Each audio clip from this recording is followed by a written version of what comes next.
Gather round, friends, lend an ear to the embers of the unexplained. Percy Hawthorne here, your guide through the dusty archives of the extraordinary. Tonight's file, this one it's heavy, pulled from the shelves marked Sterling and Hart. Subsection, Cosmic Incursions, labeled simply, The Silence. Steel yourselves. This isn't just a tale of lights in the sky. It's the story of the night the sky bit back, and two men stood trembling, yet unbroken, in the path of the storm. Let us begin. The unease began subtly, didn't it? As these things often do, like a single discordant note in a familiar symphony. Gabriel Sterling felt it first, of course. Sitting on his porch in the fading light of a perfectly ordinary Tuesday, sipping chamomile tea. Chamomile, mind you, for the man who'd faced down spectral manifestations and deciphered languages lost before Babylon. He'd paused, the cup halfway to his lips, his gaze fixed not on the vibrant sunset, but on the absolute stillness of the birds. Not a chirp, not a rustle in the oak tree, just silence. Profound, unnatural silence. He'd murmured, a low vibration in his chest, more felt than heard. The air tastes thin, like potential. Milo Hart naturally arrived like a cheerful tornado moments later, skidding his battered, sticker-cover hatchback, one declaring my other ride as a UFO, prominently displayed, onto Gabriel's gravel drive. He bounded out, a paper bag smelling suspiciously of chili cheese fries clutched in one hand, a bulging satchel slung over his shoulder, doubtless containing everything from spare guitar strings to tinfoil hat prototype. Gabey, you won't believe the vibe downtown. Mrs. Henderson's prize poodle did 3 perfect pirouettes outside the bakery, and old man Peterson swears his hearing aid picked up polka music from Alpha Centauri. Cosmic energy is popping. He stopped dead, fries forgotten, as he took in Gabriel's expression, the unnatural stillness. Whoa. Okay, not the good popping. Huh? More like cosmic indigestion? Gabriel didn't smile. His eyes, usually pools of calm wisdom, held a stormy glint. Something's coming, Milo. Something vast. Hungry. It bleeds a potential out of the air. He placed a hand flat on the porch railing, his knuckles whitening. Can you feel it? The absence. Milo closed his eyes, his usual goofy energy collapsing inward. His face, for a fleeting second, looked ancient, burdened. He gasped, a sharp intake of breath. Oh, wow. Not indigestion, Gabey. More like the universe holding its breath before a scream. Big scream. Like really big. And his photographic memory flickered behind his eyelids. The static patterns on Mrs. Henderson's TV this morning? They weren't random. They were coordinates. Or a countdown. He shuddered, popping his eyes open, forcing a shaky grin. Right. So, invasion party? Should I bring the good snacks or the really weird ones? Before Gabriel could answer, the world changed. Not with a bang, but with a slurp. The vibrant hues of sunset didn't fade. They were sucked dry, leaching into a monochrome gray that spread across the sky like spilled ink. The silence became absolute, oppressive, a physical weight pressing down. Then the lights. Oh, the lights. Not ships, not yet. Jagged shard of impossible violet energy. Silent lightning fracturing gray canvas. Tearing rents in the very fabric of dusk. They pulse with a cold, malevolent intelligence. Casting stark, shifting shadows that ride like living things. And the sound, dear friends, the sound, a subsonic hum that vibrated teeth, bones, the soul itself. A sound of infinite hunger, of worlds consumed by the dusty tones of Alexandria. Percy's voice, usually measured, held a raw tremor. It wasn't an arrival. It was an erasure, a claiming. Gabriel moved first, pure instinct honed by years of sensing truth beneath illusion. He grabbed Milo's arm, his grip like iron. Basement. Now. They stumbled down the porch steps as the first tangible effect hit. A wave of nothingness. It washed over Gabriel's prize rose bushes. One moment, vibrant red blooms against green leaves. The next, gray ash, collapsing into dust without a sound, without even the dignity of a flame. The potential for life, for color, utterly devoured. They barricaded themselves in Gabriel's reinforced cellar, a relic from his NGO cryptology days, lined with lead, stocked with supplies more suited to a bunker than a linguistics professor's home. Milo was already rummaging frantically in his satchel. Okay, Milo think. Photographic memory, cosmic intuition, gotta be useful. Alien invasion protocols. Indy? Ripley? MacGyver? MacGyver. Right. He pulled out a tangle of wires, a small but powerful magnet, a handheld radio scanner, and a can of industrial-strength air freshener labeled Pine Forest Fury. Improvising. Gabriel, meanwhile, stood ramrod straight in the center of the dimly lit room, eyes closed, palms facing outward. Sweat beaded on his forehead. He wasn't just sensing the encroaching void now. He was feeling it. The alien presence was a psychic black hole, a crushing weight of absolute negation. It sought to unravel truth, to consume meaning, to reduce everything to sterile silence. Each pulse of the violet lightning outside sent a jagged bolt of agony through his empathic senses. He gasped, staggering back a step. They aren't beings, not as we understand. More like locusts. Devour is a possibility. They call it the harvest. He spat the word, tasting its bitter, metallic truth. Milo was frantically wiring the scanner to the magnet. Attaching the air freshener came with duct tape. Locusts? Great.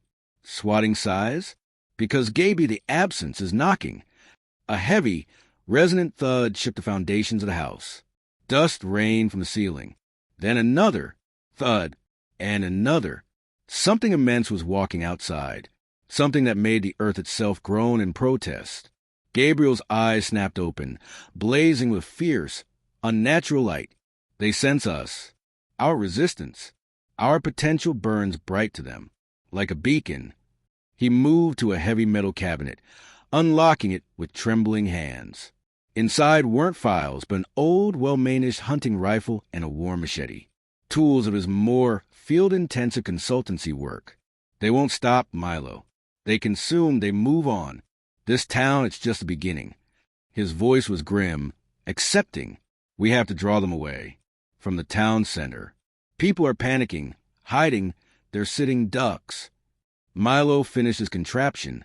Holding it up, it looked ridiculous. Distraction? I can do distraction. Cosmic intuition special. Coming up, he plugged in a small battery pack. The scanner lit up, emitting a piercing, erratic whine. The magnet buzzed violently. High-frequency squeal mixed with erratic electromagnetic pulses.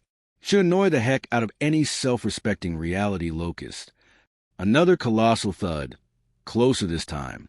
The reinforced cellar door buckled inwards with a shriek of tortured metal. Dust filled the air.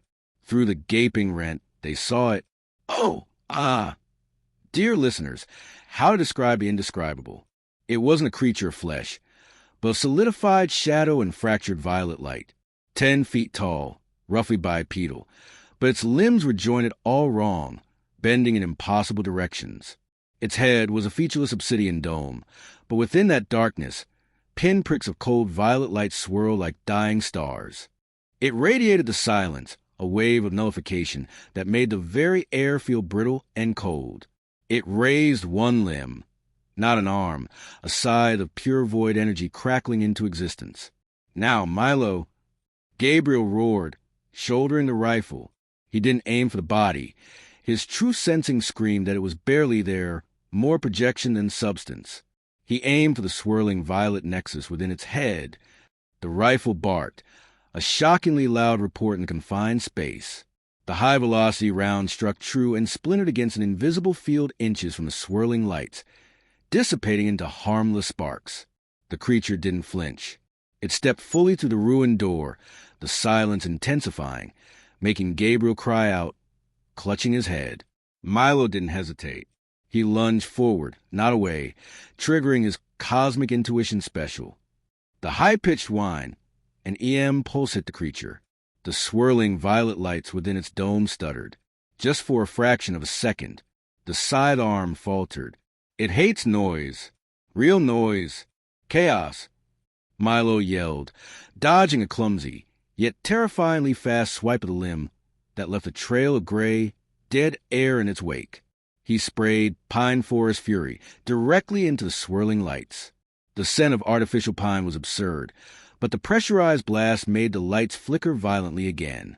It was the opening Gabriel needed. Ignoring the psychic agony, the feeling of his own life force being leached, he dropped the rifle and snatched up the machete. Not steel against void, no. He channeled his attunement to nature, a desperate, focused surge of will. The blade didn't glow, but the air around hummed with latent vitality, a defiant spark against the encroaching null. He moved with startling speed for a scholar, ducking under another side sweep, and brought the machete down not on the creature, but through the space its swirling core occupied.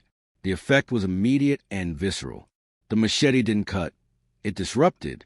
Where the blade passed, the solidified shadow rippled like disturbed water. A shriek tore through the cellar. Not a sound, but a tear in silence itself, a vibration of pure, alien rage and pain that shattered the remaining glass jars on the shelves. The violet lights flared blindingly bright, then dimmed. The creature recoiled, its form becoming momentarily insubstantial. Out! Gabriel gasped, blood trickling from his nose from the psychic strain. Draw it away, toward the old mill, open ground. They burst from the ruined cellar into a nightmare landscape. The monochrome gray was absolute now, leaching color from everything. Houses stood like tombstones, their windows dark voids. The air hung thick and cold, devoid of scent of life. And the creatures, oh, there were more. 3-5, stalking the silent streets, their void sighs leaving trails of gray decay. In the distance, near the town square, a terrified scream was abruptly cut off, swallowed by the silence. Milo ran, his special still whining, a ludicrous beacon. Hey, ugly, over here. Bet you can't do the Macarena. He dodged behind a parked car as a side blade of pure negation sliced through it like it was smoke, reducing the front half to instant, soundless dust. Gabriel moved with grim purpose, using his connection to the fading life force of the town itself.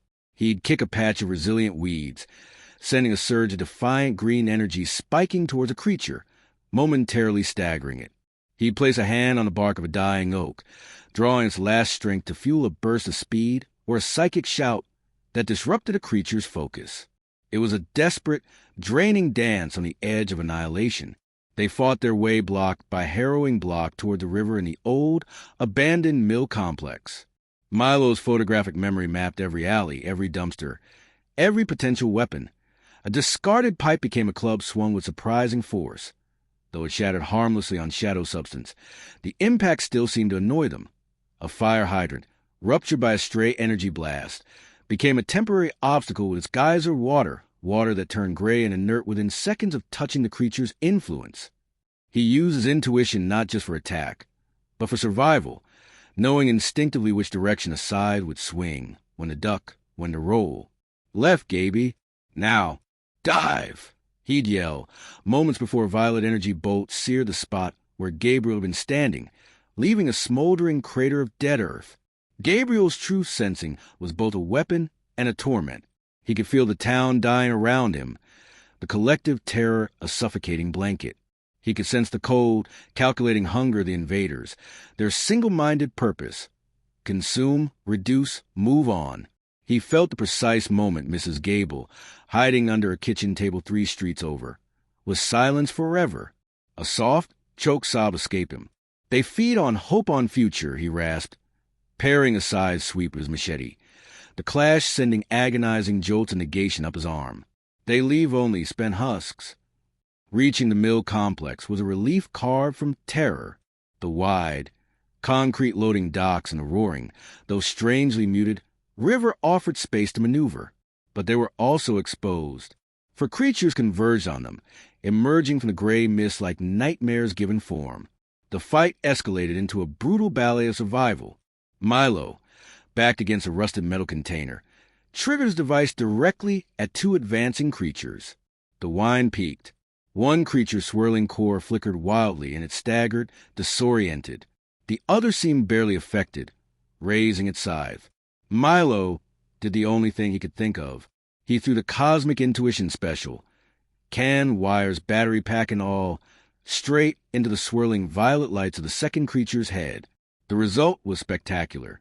The batteries shorted violently against the alien energy field. The can of Pine Forest Fury exploded in a concussive blast of pressurized gas and shrapnel, not harming the creature physically, but causing its energy projection to destabilize catastrophically. The violet light flared like a dying supernova, then collapsed inwards with a soundless implosion, taking the shadow form with it.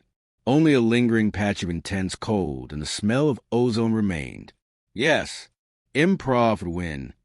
Milo yelled, scrambling away as the disoriented first creature recovered, swinging wildly. Gabriel was locked in a deadly duel with the largest creature.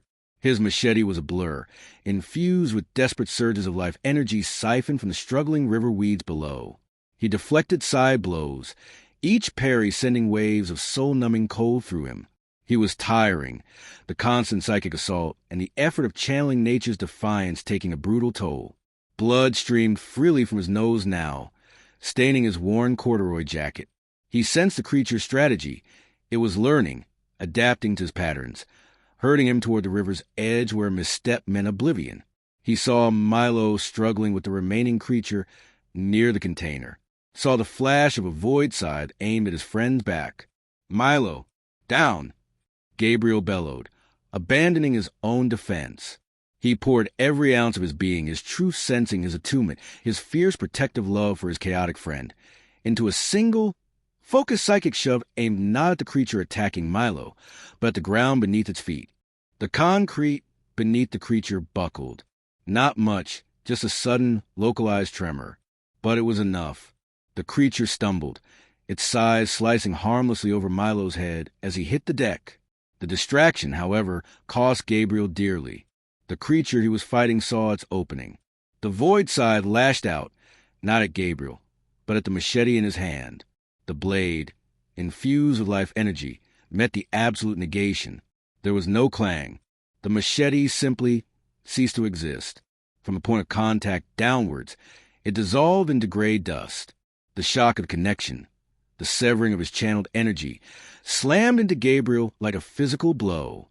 He was thrown backwards, crashing hard against the metal siding of the mill, the breath driven from his lungs.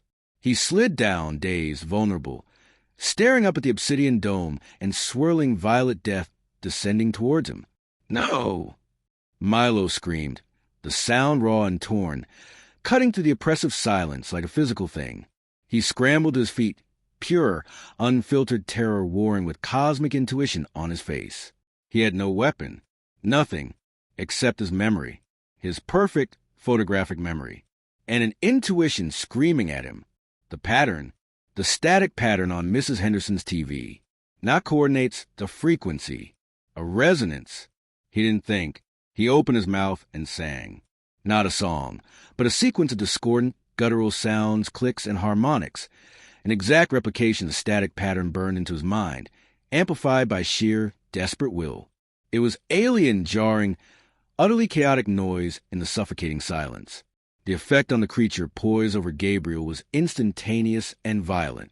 The swirling violet lights within its dome convulsed. The creature reared back, not in pain, but in profound, disorienting offense. The sound Milo produced resonated on a frequency that scraped against the invader's fundamental nature, disrupting their coherence. It staggered, clawing at its featureless head with shadow limbs. Gabriel, gasping, bleeding, saw his chance, not with a weapon, with understanding. His true sensing, battered but still functioning, pierced the creature's momentary disarray. He didn't see thoughts. He saw the structure of its energy field, the harmonic frequency that maintained its cohesion in this dimension. The frequency Milo was disrupting. With the last dregs of his strength, Gabriel didn't attack the creature. He focused on the resonance Milo was creating. He attuned to it, amplified it with his own will, weaving the chaotic noise into a focused beam of sonic dissonance directed straight at the creature's core. He became a conduit, channeling Milo's desperate improvisation into a weapon of pure, disruptive truth. The creature screamed again, that tearing, silent scream. Its form rippled violently, like a reflection in disturbed water. The violet lights flared, sputtered, and then winked out. The shadow substance collapsed inwards, not into dust, but into a single, blinding point of light that vanished with soft pop, leaving behind only a chilling vacuum and the fading echoes of Milo's terrible song. Silence rushed back in, heavier than before. Only the two of them remained, surrounded by patches of dead earth, shattered concrete, and the oppressive gray. Milo collapsed to his knees beside Gabriel, his face pale, his voice hoarse. "Gabey? Gabey, talk to me, man." Gabriel coughed, a wet, ragged sound. He managed a weak smile, his eyes meeting Milo's. "You're singing, Milo," he rasped. "Needs work." He tried to sit up, groaned, and slumped back. But effective. You found the key. Noise. Real noise. Chaos. It disrupts their coherence. He looked toward the town, his expression grim. But they're still here. Many more. The source, the rift they came through, it's still open. We have to find it. Close it. Milo helped him up, supporting his weight. Gabriel was badly hurt. Psychic wounds bleeding alongside physical ones, his connection to the living world frayed, almost breaking. Milo, though shaken, found a well of determination he didn't know he had. Right. Rift closing. Got it. Any cosmic intuition on where this interdimensional laundromat might be. He scanned the gray horizon, his perfect memory overlaying the town map, the reports of strange energy readings he'd half-jokingly collected for his alien hunter meetups, and the location of the town's main electrical substation, where bizarre power fluctuations had begun just before the silence fell. His eyes widened. Oh, crap. The substation. They're using the grid? Siphoning power to stabilize the rift. Gabriel nodded weakly, leaning heavily on his friend. Makes terrible sense. Turning our own potential against us. He took a shuddering breath. We need to get there. Stop it, before they anchor completely. The journey to the substation, nestled on the edge of town near the old water treatment plant, was a gauntlet through a dying world. The silence pressed in, broken only by the distant, soul-chilling shrieks of the creatures and the occasional, abruptly silenced human cry. They moved through back alleys, Milo using his memory for cover, Gabriel using the last dregs of his attunement to sense approaching danger, a faint tremor in the nullified air. They witnessed horrors. A playground reduced to gray ash, a library crumbling silently as books dissolved into dust mid-air, a family car frozen in time, its occupants' gray statues caught in expressions of terror. Hope was a flickering candle. They found others, not many, but some. A terrified police officer, her service pistol useless, but her courage intact, providing covering fire with her last bullets. The sound itself seemed to momentarily confuse a pursuing creature. A group of teenagers, armed with baseball bats and sheer bravado, creating a diversion by smashing windows and setting off car alarms. The cacophony bought precious seconds. Each act of defiance, each spark of noise in the silence, chipped away at the invader's oppressive hold, however minutely. Gabriel, despite his pain, would murmur encouragement, a faint pulse of reassurance emanating from him, bolstering their fragile courage. "See, Milo," he whispered during a brief lull behind a shattered storefront. "Potential, it fights back." They reached the chain-link fence surrounding the substation. The air here crackled, not with violet energy, but with a sickening, greasy feeling of wrongness. The humming was louder, deeper, vibrating the very ground. Inside the fence compound, the transformers buzzed with overloaded, unstable energy, arcs of blue-white electricity spitting angrily.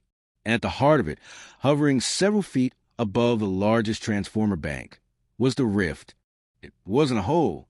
It was a wound, a jagged, vertical tear in reality itself, roughly 20 feet tall, edges bleeding unstable violet and sickly green light. Through it, they glimpsed nothing, an absolute, hungry void that made the mind recoil. Creatures, dozens of them, phase in and out of the tear, emerging fully formed into their world or dissolving back into the nothingness. The tear pulsed, growing wider with each thrum of stolen electricity surging from the substation into its core. Oh, dear heavens! Percy's voice is a horrified whisper, the sound of man confronting the abyss. The wound in the world. Milo stared, his photographic memory searing the horrific image forever. Okay, big hole, bad hole. How do we close the bad hole? He looked at Gabriel, slumped against the fence, his face ashen, barely conscious. The journey had drained his last reserves. Milo felt a cold dread settle in his stomach. He knew, with absolute certainty born of cosmic intuition, what needed to be done, and that Gabriel knew it too. Gabriel's eyes met his. There was no fear in them, only a profound sadness and an unshakable resolve. He placed a trembling, blood-stained hand on Milo's shoulder. The frequency, Milo, he rasped, his voice barely audible over the substation's angry hum and the rift's pulsing thrum. The one that hurts them, disrupts their field, the static pattern amplified. At the source, the rift itself. He coughed, a spray of crimson dotting the gray dust at their feet. Needs focus, power, a lightning rod for chaos. Milo understood. The resonance that disrupted a single creature needed to be amplified 1,000-fold to destabilize the rift. It needed a focus, a conduit standing right at the edge of oblivion, channeling pure, disruptive chaos into the wound. And Gabriel, with his deep attunement, his true sensing, his very life force burning bright with defiant potential, he was the only possible conduit strong enough, the only lightning rod. No, Milo choked out, tears welling in his eyes. Gabey, no. There's got to be another way. We rig something. Use the transformers. Gabriel managed a weak, almost fond smile. No time, Milo. And no other way. Truth, remember? He squeezed Milo's shoulder with surprising strength. You found the key. You sang the song. Now you need to conduct the symphony. He took a shuddering breath, gathering the very last embers of his strength. Make it loud, Milo. Make it messy. Make it real. He pushed himself away from the fence, standing tall despite the tremors racking his frame. He turned towards the pulsating rift, a lone figure silhouetted against the unnatural, bleeding light. He spread his arms wide, not in surrender, but in defiance, an invitation, a target. He closed his eyes, reaching deep within, not for nature's strength now, but for the core of his own being, his own vibrant, unyielding potential, the very thing the invaders craved to devour. He began to resonate, a low, pure hum emanating from him, a counterpoint to the rift's hungry thrum. He was making himself the ultimate beacon, the irresistible lure. The effect was immediate. Creatures shrieked, turning as one from their tasks, drawn by the intense, burning potential radiating from Gabriel. They surged towards him, void sighs raised. Gabey! Milo screamed, pure anguish tearing from his throat. But his cosmic intuition screamed louder. Now! Do it now! He closed his eyes, blocking out the horrifying sight of his best friend standing alone against the tide of oblivion. He accessed the perfect memory of the static pattern, the alien frequency. He opened his mouth, and this time he didn't just sing. He roared. He roared the dissonant sequence, pouring every ounce of his grief, his fear, his love for his friend, his fury at the invaders, his cosmic intuition, his very soul into the sound. It wasn't just sound.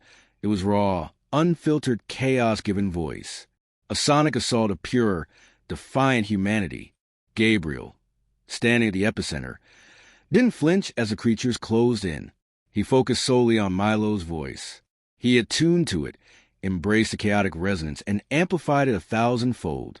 He channeled it through his own body, his own life force, transforming himself into a living amplifier, a focusing lens for Milo's desperate symphony. The chaotic noise, magnified and directed by Gabriel's attunement, hit the rift like a physical tsunami. The effect was cataclysmic. The swirling violet and green light of the rift flared blindingly white. The creatures closest to Gabriel screamed their silent screams and simply unraveled, their shadow forms dissolving into incoherent static before vanishing. The rift itself buckled and writhed like a living thing in agony. Jagged bolts of pure white energy, born of the chaotic resonance meeting the dimensional tear, lashed out, earthing themselves on the overloaded transformers, causing massive explosions of sparks and shrapnel. Gabriel stood amidst a maelstrom, a figure of pure, incandescent light and sound. He was a conduit, the focal point, burning himself out to channel the power needed to heal the wound. Milo saw him, through tear-blurred eyes, saw the pain and the peace warring on his face. Saw him smile one last time. Directly at Milo, a smile of utter completion. Then, as the amplified chaos reached its crescendo, as the rift began to violently contract, Gabriel Sterling dissolved. Not into dust, not into shadow. He dissolved into pure, brilliant light. A final, defiant burst of potential that surged into collapsing rift with Milo's chaotic roar. The explosion was silent, yet utterly devastating. A wave of pure white light erupted from the substation, washing over the town in an instant. It didn't destroy, it cleansed. The monochrome gray vanished, ripped away like a shroud. Color flooded back. The vibrant green of trampled grass, the deep blue of the twilight sky returning, the red brick of buildings.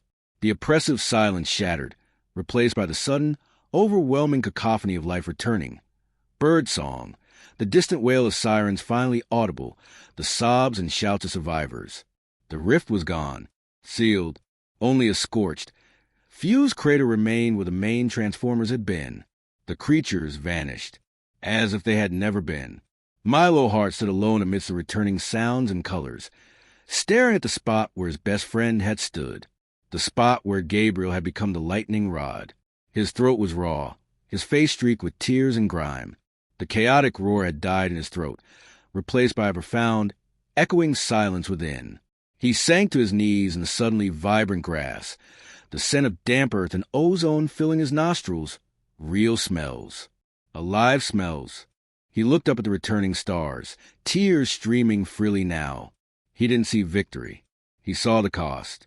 He saw the empty space beside him where the wise, noble presence had always been. He placed a hand on the warm earth, feeling the thrum of life Gabriel had fought so hard to protect. And he whispered, his voice cracking, "You did it, Gabey. You closed the hole." He took a shuddering breath, the scent of pine needles from a nearby tree. Real pine, not pine forest fury. Strangely comforting.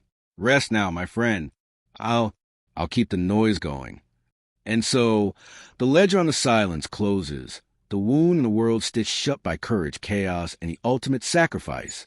Gabriel Sterling, the quiet archivist of truth, became the lightning rod in the storm.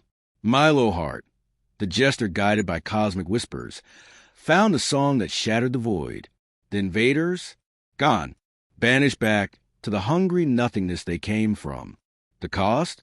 The cost sits heavy in the archive. A vibrant soul extinguished to relight the world. Remember him, friends. Remember the man who tasted the air and knew the storm was coming. Remember potential that burned so bright. It blinded the devourers of hope. The world hums again. Mysteries remain, but the silence they brought? That silence is broken. Keep your ears open for birdsong, your hearts open to courage of ordinary souls, and perhaps spare a thought for a friend left behind, keeping the noise alive. This is Percy Hawthorne, reminding you, the archive of the extraordinary is vast, and sometimes the brightest entries are written in sacrifice. Good night.